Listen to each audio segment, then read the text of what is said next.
Elon Musk não estava blefando. O bom jogador sabe exatamente a hora de avançar, mas, fundamentalmente, sabe recuar na hora certa. O ministro Alexandre de Moraes demorou muito para apresentar um pequeno resquício de recuo e avançou atabalhoadamente contra um adversário poderoso como Elon Musk. Avançou quando não deveria ter feito. Recuou tardiamente. Jogou muito mal. Moraes estava acostumado a fazer o que bem entendia aqui no Brasil, desrespeitando as leis, agindo na ilegalidade, pois nunca teve adversários que pudessem sobrepor ao poder que detém como ministro do Supremo Tribunal Federal, STF.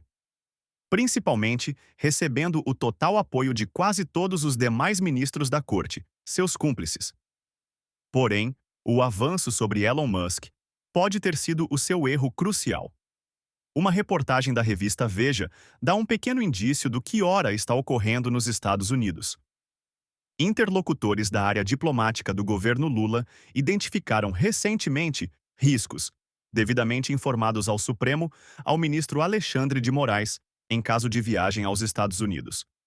Parece conversa de maluco, mas essas fontes do governo acreditam de fato que o ministro do STF poderia ser alvo de alguma decisão aloprada, até mesmo de prisão, de partidários de Donald Trump e Elon Musk, influenciados pelas narrativas bolsonaristas propagadas lá fora sobre as decisões de Moraes no Supremo. Qualquer juiz federal pode mandar prendê-lo se pisar lá. Eles querem se vingar do Alexandre, diz um auxiliar de Lula. Seria uma grande vitória para o bolsonarismo e o início de um grande carnaval midiático. Segue esse mesmo interlocutor. Mais uma bomba! Donald Trump não tá para brincadeira. O presidente americano assinou um decreto que impôs punições ao Tribunal Penal Internacional, nada menos do que ele, por conta de investigações contra americanos e aliados seus, especialmente Israel. A pergunta agora é: o nosso Supremo Tribunal Federal vai ser o próximo tribunal a ser punido? Moraes será o próximo? Pessoal, ontem eu publiquei um vídeo aqui no canal analisando a notícia bombástica de que o governo Lula já avisou o STF, já avisou Alexandre de Moraes para não viajarem mais aos Estados Unidos. Porque o risco do Moraes ser preso por lá existe, é real, o que foi aí uma das melhores notícias que a gente teve nos últimos tempos.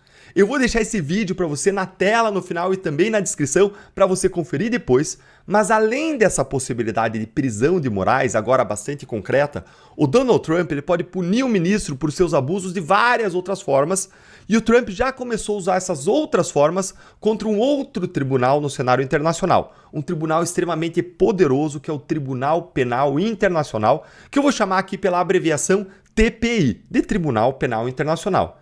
E isso está fechando cada vez mais o cerco contra o nosso Supremo Tribunal Federal, contra Alexandre de Moraes, como eu vou mostrar para vocês agora nesse vídeo.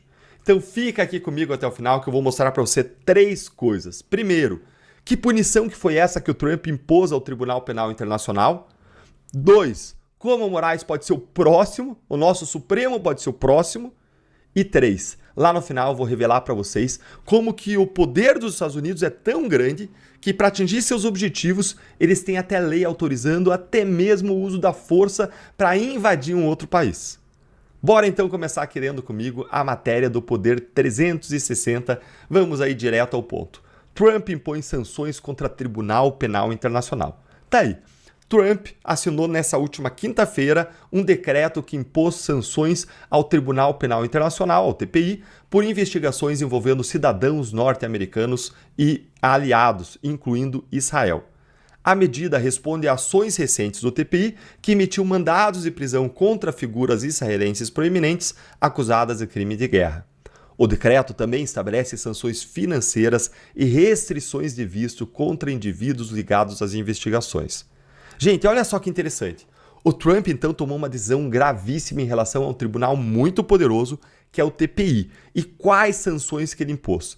Restrições de viagem, como cassação de vistos dos membros do tribunal, dos seus familiares, e também sanções econômicas. Tudo por conta de uma investigação do TPI contra autoridades israelenses. Ou seja, não foi nem por algo que o TPI fez contra cidadãos americanos.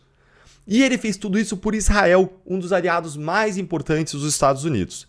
Imagine então o que o Trump não fará para proteger os cidadãos americanos. E vamos lembrar que ele fez isso contra o TPI, que é um tribunal poderosíssimo, que pode até mesmo vir a julgar o Trump no futuro.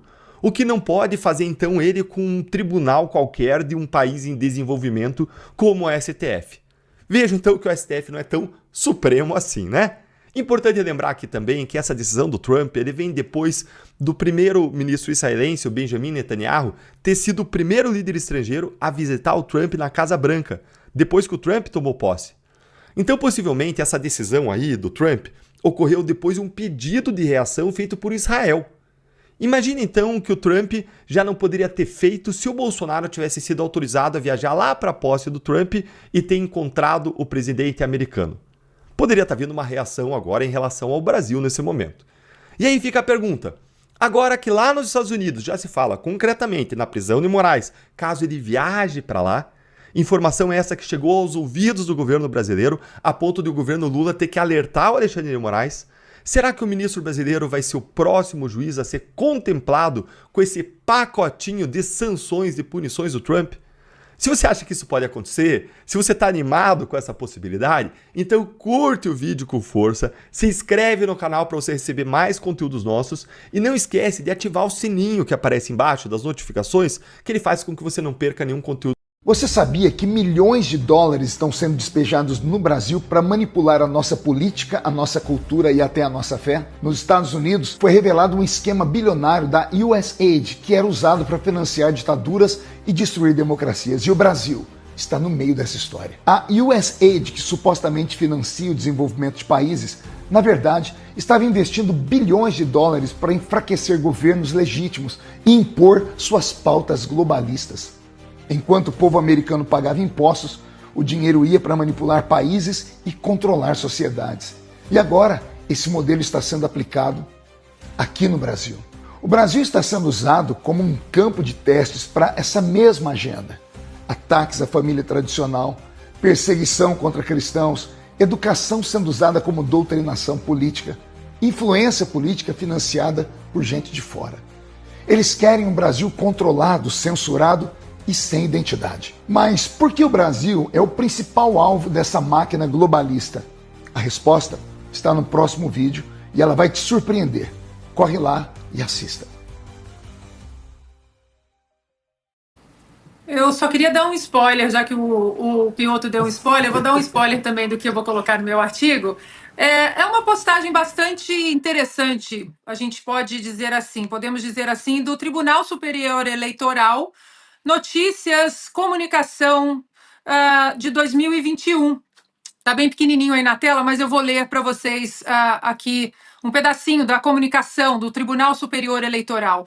Durante encontro internacional sobre o tema Eleições e a Transformação Digital, realizado nesta terça-feira em formato virtual, o presidente do Tribunal Superior Eleitoral, ministro Luiz Roberto Barroso, destacou que a revolução tecnológica também deve caminhar. Aí um pouquinho mais para baixo, o evento que debateu a temática foi promovido pelo Consórcio para Eleições e Fortalecimento do Processo Político e, vejam vocês, pela Agência dos Estados Unidos para o Desenvolvimento Internacional, a USAID. Bom, é só isso que eu vou falar por enquanto, mas eu acho que está aí algumas ligações que o brasileiro também está curioso para descobrir.